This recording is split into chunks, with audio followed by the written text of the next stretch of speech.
السلام عليكم، صباح الخير على الحلوين. ربنا يجعل أيامنا كلها سعادة وبركة يا رب، اللهم آمين. في حاجة ناس كتير أوي بتعملها أو إلا ما رحم ربي يعني بيعملوها لما بيدخلوا السوق، بيقعدوا يفاصلوا مع الناس اللي هم بيبيعوا الخضرة دي فصال رهيب، يعني بيوجعوا قلبهم فعلا. يعني التلاتة بكام مثلا، تقول لها بأربعة بخمسة حسب كل واحد عندنا بيبقى بكام. تقعد تقول لها لا أنا هاخد الأربعة بكذا خمسة. حرام إن احنا نيجي على الناس الغلابة دي بالذات في الظروف اللي احنا فيها دي. اعمليها بنية إن أنتِ هتجبري خاطرها، حتى لو أنتِ شايفة إن هي غالية، ال4 جنيه أو ال5 جنيه دول غاليين، اعمليها بنية إن أنتِ بتقضي حاجتها، إن أنتِ تدخلي السعادة على قلبها، تكوني سبب في توسيع رزقهم. هُم على قدّهم غلابة، بيبقى معاهم حاجات بسيطة أصلًا كلّهم على بعض لمّا يبيعوهم مش هيدّوا لهم رقم، فإحنا نساعدهم وربنا يجعلنا سبب في عونهم.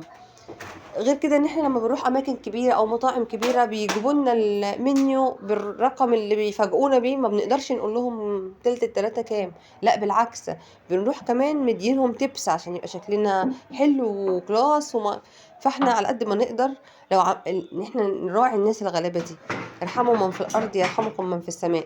والله لو عملتيها بالنية دي إن أنتِ تسعديهم وتجبري خاطرهم، والله هتلاقي في بركة ورزق وهتلاقي ربنا كارمِك وأنتِ داخلة السوق تجيبي حاجات أحسن وأفضل.